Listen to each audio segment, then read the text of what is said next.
اندر بندے کا رزق بڑھا دیا جاتا ہے۔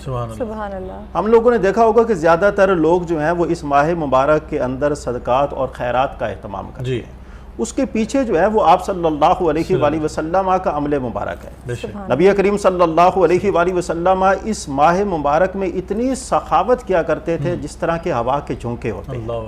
صحابہ کہتے ہیں تیز آندھی بھی اس کا مقابلہ نہیں کرتی۔ سبحان اللہ۔ یعنی اس حد تک آپ جو ہے وہ سخاوت کیا کرتے تھے، یتیموں، مسکینوں اور جو غریب اور فقراء ہیں ان کا خیال رکھا کرتے تھے۔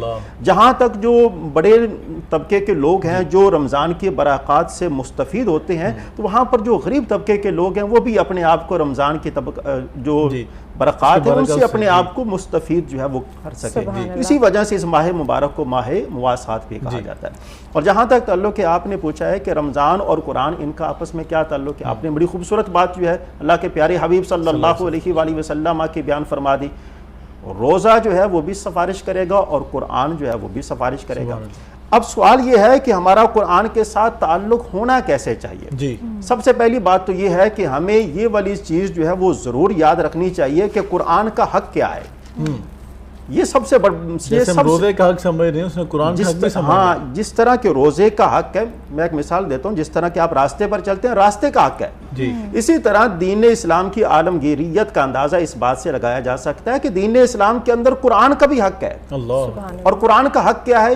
اس کو غلاف کے اندر لپیٹ کر تاکچوں میں نہیں رکھنا چاہیے بلکہ اس کو کھولنا چاہیے۔ اس میں لکھا کیا ہے؟ اس میں لکھا کیا ہے اس کو پڑھنا چاہیے، اس کو سمجھنا چاہیے۔ اور یہ قرآن کا سب سے بڑا حق ہے۔ اور یہ ہماری امت مسلمہ کا آج کل یہ المیہ ہے کہ ہم لوگ قرآن کی طرف توجہ جو ہے وہ نہیں دیتے، لیکن ماہ رمضان کے اندر دیکھا جائے اس ماہ رمضان کی برکت کی وجہ سے ہم لوگ جو ہیں وہ قرآن کے ساتھ اپنا تعلق جو ہے وہ مضبوط بناتے ہیں۔ اس کی ایک بنیادی وجہ یہ ہے کہ یہ ماہ مبارک جو ہے یہ ماہ نزول قرآن کا مہینہ ہے، تو قرآن کے ساتھ اپنا تعلق ویسے بھی جس طرح روبا بھی کہہ رہی تھی نا کہ نفلی عبادت کے ثواب جو فرضی کے برابر فرضی کا 70 گنا بڑھا دیا جاتا ہے، تو قرآن کی تلاوت کا اجر بھی تو کئی گنا بڑھا دیا جاتا ہے۔ سبحان اللہ، سبحان اللہ۔ تو اس کے لیے ہمیں کیا کرنا چاہیے؟ سب سے پہلی بات تو یہ ہے کہ رات کو جب تراویح جو ہے وہ پڑھی جاتی ہے تو ہمیں تراویح کا اہتمام کرنا چاہیے، کیونکہ تراویح کے اندر قرآن پاک جو ہے وہ پڑھا جاتا ہے۔ ظاہر سی بات ہے قرآن پاک پڑھنے کا ثواب ہے تو قرآن پاک سننے کا بھی ثواب ہے، ہمیں تراویح جو ہے اس کا ضرور اہتمام کرنا چاہیے۔ اور دوسرے نمبر پر یہ ہے کہ ہمیں صبح سحری کے وقت اٹھ کر قرآن پاک جو ہے اس کی تلاوت کرنی چاہیے، فجر کے قرآن کی ویلیو فجر کے قرآن پاک کی، کیونکہ فجر کا قرآن جو ہے اس کو مشہود کا نام دیا گیا ہے۔ فرشتے بھی سننے کے لیے سبحان اللہ، سبحان اللہ۔ یہ بندے کے حق میں گواہی دے گا، وہ والی آیات مقدسہ جو ہیں وہ بندے کے حق میں گواہی دیں گی۔ اللہ کے پیارے حبیب صلی اللہ علیہ وآلہ وسلم کا فرمان ہے جس آدمی کو قرآن کی ایک بھی آیا مبارکہ یاد ہو وہ ایک آیا مبارکہ کل بروز قیامت اس کے لیے روشنی کا سامان جو ہے وہ فراہم کرے گا۔ یعنی کہ کتنا اجر ہے، اللہ اکبر، کتنی بڑی اجر والی بات ہے کہ اگر ہم قرآن کی ایک آیا مبارکہ جو ہے اس کو اپنے سینوں میں محفوظ کر لیتے ہیں تو وہ کل بروز قیامت نفسا نفسی والے عالم میں ہمارے لیے روشنی کا کام کرے گی۔ آپ نے بڑی خوبصورت بات کی قیام اللیل کی، اور آپ کی بات سے مجھے وہ حدیث مبارکہ بھی یاد آئی تھی، من قام رمضان ایمانا و احتسابا، سبحان اللہ، کہ جس نے رمضان کی راتوں میں قیام کیا ایمان کی حالت میں تو اللہ رب العزت اس کے پیچھے سارے گناہوں کو معاف کر دے گا۔ یہ تو میں سمجھتا ہوں سیل لگی، اللہ تعالیٰ تو بہانے ڈھونڈ رہا ہے نا بندوں کو بخشنے کے۔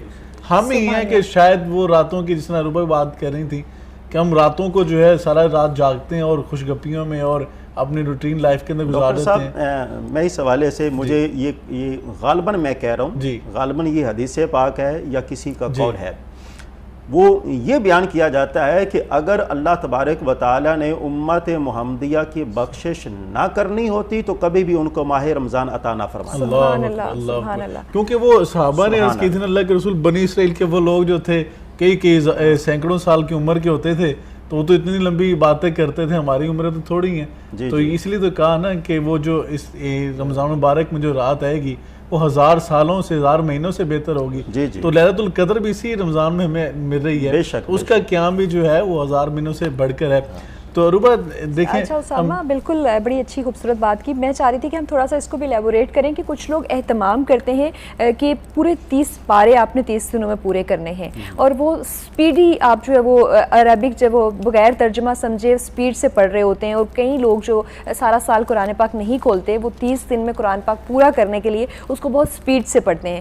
تو اس کا ثواب بالکل ہوگا، ایک لفظ پڑھنے کا بھی ثواب ہے. تو ترجمے کے ساتھ پڑھنا کتنا ضروری ہے، سمجھنا کتنا ضروری ہے؟ یہ آپ نے بڑی اچھی بات کی اور بڑا ہی اچھا سوال ہے، اور ہمیں یہ والا سوال جو ہے یہ آگے شیئر بھی کرنا چاہیے اور لوگوں کو اس کے حوالے سے آگاہ بھی کرنا چاہیے. میں بارے دیگر یہ والی بات عرض کر دوں کہ قرآن کا ایک حق یہ ہے کہ اسے پڑھا جائے، اور قرآن کا ایک حق یہ بھی ہے کہ اسے ٹھہر ٹھہر کر پڑھا جائے. سبحان اللہ. تیزی کے ساتھ نہ پڑھا جائے، جلدی نہ پڑھا جائے. ایک ایک لفظ جو ہے وہ آپ کو سمجھ آنا چاہیے کہ آپ یہ کوئی کسی فرد کا کلام نہیں ہے، یہ خالق کا کلام ہے. اور اس کلام کی خاص بات یہ ہے کہ جب تک آپ اس کلام کو پڑھتے رہتے ہیں آپ پر رب کی رحمتوں اور برکتوں کا نزول ہوتا رہتا ہے. احادیث مبارکہ جو ہیں وہ اس حوالے سے ہمارے لیے شاہد ہیں. تو اس لیے سب سے پہلی بات تو یہ ہے کہ قرآن کو پڑھا جائے. دوسرے نمبر پر قرآن جو ہے وہ جلدی کے ساتھ نہیں بلکہ ٹھہر ٹھہر کر پڑھا جائے. آیتن اللہ کے رسول ایک ایک آیت کر کے پڑھتے تھے. ورتل القرآن ترتیلا، قرآن مجید جو ہے وہ ٹھہر ٹھہر کر پڑھا جائے. جس طرح کہ ہم لوگ دیکھیں نا تراویح کے اندر بعض لوگوں کو بڑی جلدی ہوتی ہے اور آخر کے اندر بس یہی سمجھ آتی ہے یعلمون تعلمون یعلمون تعلمون. اب بیچ کے اندر کیا ہو رہا ہے اس چیز کی